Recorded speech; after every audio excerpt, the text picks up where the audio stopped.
Dear students, welcome to my YouTube channel. आज हम stereoisomerism को डिटेल में डिस्कस करेंगे और इनके टाइप्स को भी स्टडी करेंगे।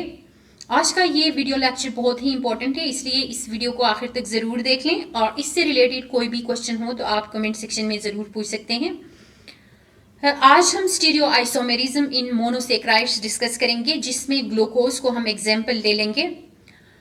इससे पहले स्टीरियो आइसोमर्स को डिफाइन करते हैं कि स्टीरियो आइसोमर्स ऐसे कंपाउंड्स को कहते हैं जिनके अंदर, या ऐसे मोनोसेक्राइड्स को कहते हैं जिनके अंदर H और OH ग्रुप की अरेंजमेंट इनमें डिफरेंट होती है to that of asymmetrical carbon.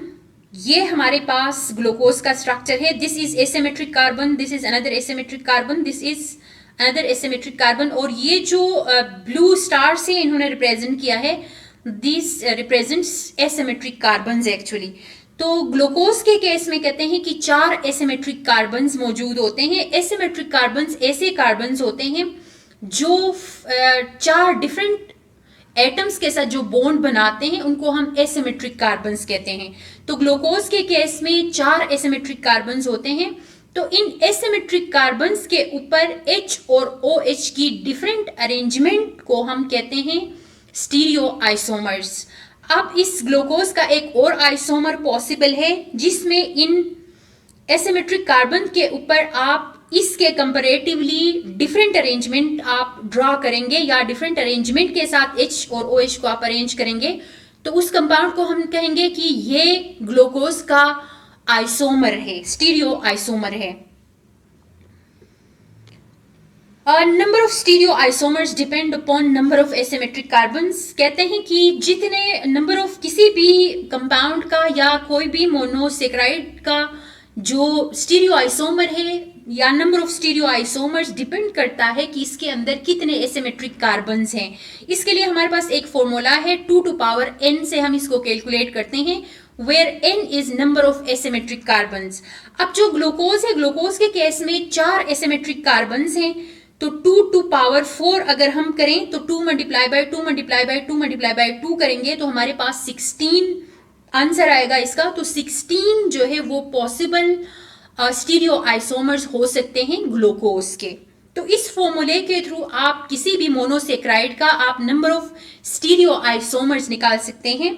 Stereo isomers ऐसे कंपाउंड्स हैं जिनके अंदर, या ऐसे मोनोसेक्राइड्स हैं जिनके अंदर, हम क्योंकि मोनोसेक्राइड्स को डिस्कस कर रहे हैं, तो ऐसे मोनोसेक्राइड्स जिनके अंदर H और OH की अरेंजमेंट एक कंपाउंड में दूसरे के अंदर जो है एक कंपाउंड के कंपैरेटिवली पैटर्न डिफरेंट होती है, इनको हम कहते हैं stereoisomers. And then types of stereoisomers, हमारे पास 3 बेसिक टाइप्स हैं। एक फर्स्ट टाइप जो है वो एनेंटियोमर्स कहा जाता है, सेकंड टाइप को डाई स्टीरियो आइसोमर्स कहा जाता है, और थर्ड टाइप एपीमर्स हम कहते हैं। एनेंटियोमर्स ऐसे स्टीरियो आइसोमर्स हैं जो कि non super imposable mirror image ये बनाते हैं। ये एक आइसोमर है, ये दूसरा आइसोमर है, ये दोनों एक दूसरे के आइसोमर्स हैं। इनके अंदर इनका केमिकल फॉर्मूला सेम होता है, number of carbon, number of oxygen और नंबर ऑफ हाइड्रोजन दोनों में सेम होंगे, लेकिन इनका सिर्फ स्ट्रक्चर डिफरेंट होता है। इसलिए हम इनको हम आइसोमर्स इसलिए कहते हैं, स्टीरियो आइसोमर्स इसलिए कहते हैं क्योंकि इनके अंदर H और OH की अरेंजमेंट डिफरेंट है। अब एनेंटियोमर क्या है कि ऐसे 2 आइसोमर्स जो कि mirror images, non super imposable mirror images बनाते हैं। ऐसे मिरर इमेजेस बनाते हैं कि ये इसके ऊपर अगर आप रखेंगे तो ये इसमें फिक्स नहीं हो सकता, इम्पोज नहीं हो सकता, तो इनको हम कहते हैं नॉन सुपर इम्पोजिबल। इस स्ट्रक्चर को उठा के इसके ऊपर अगर आप रख लेते हैं तो ये इम्पोज नहीं हो सकता। These are no superimposable mirror images. Although these are mirror images, ये एक दूसरे के mirror images हैं, लेकिन ये एक दूसरे में फिक्स नहीं आते। कब? जब आप इन दोनों को एक दूसरे के ऊपर रख लेते हैं तो ये एक दूसरे में फिक्स नहीं आ सकते। इनको आप कहते हैं एनेंटियोमर्स। एनेंटियोमर्स जो है, examples of enantiomer is D and L isomers of glucose. हमारे पास बेस्ट जो एग्जाम्पल है एनेंटियोमर्स का वो D और L ग्लूकोज हैं। D का मतलब है डेक्स्ट्रो, हम कहते हैं डेक्स्ट्रो का मतलब होता है राइट, और एल का मतलब होता है लीवो, जिसको हम लेफ्ट कहते हैं। अब जो टोटल इनको क्लासिफाई किया गया है कि हमने बात की थी कि पेनल्टिमेट कार्बन ऐसा एसिमेट्रिक कार्बन होता है जो कि एल्डिहाइडिक ग्रुप से फार अवे मौजूद हो, उसको हम एसिमेट्रिक कार्बन कहते हैं। Here in case of glucose carbon number 5 is asymmetric carbon,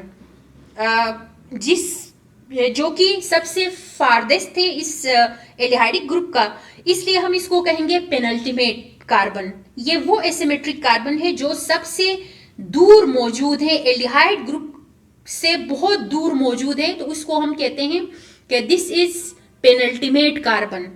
ऐसा एसिमेट्रिक कार्बन को हम पेनल्टिमेट कार्बन कहेंगे जो कि एल्डिहाइडिक ग्रुप से सबसे दूर मौजूद है, क्योंकि carbon number 6 is not asymmetric carbon, क्योंकि कार्बन नंबर 5 तक एसिमेट्रिक कार्बन है। अभी हमने प्रीवियसली स्टडी किया कि कार्बन नंबर 5 तक जो है ये एसिमेट्रिक कार्बन है, तो वो लास्ट एसिमेट्रिक कार्बन जो कि एल्डिहाइडिक ग्रुप से सबसे लास्ट में या सबसे फार अवे पाया जाता है, उसको हम कहते हैं पेनल्टिमेट कार्बन। तो पेनल्टिमेट कार्बन के अगर OH ग्रुप पेनल्टिमेट कार्बन के राइट पे मौजूद होता है तो उसको हम कहते हैं डेक्स्ट्रो, और फिर अगर लेफ्ट पे मौजूद होता है तो इसको हम कहते हैं लीवो।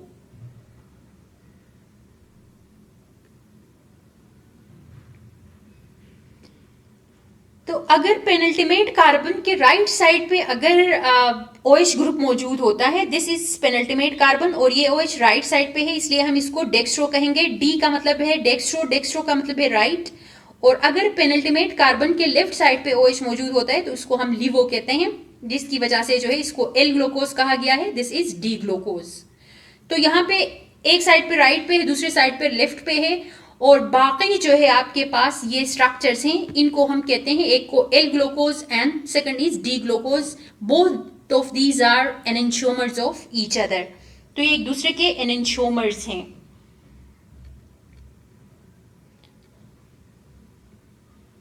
OH group is on right of penultimate carbon and in case of D, and OH group is on left of penultimate carbon in case of L।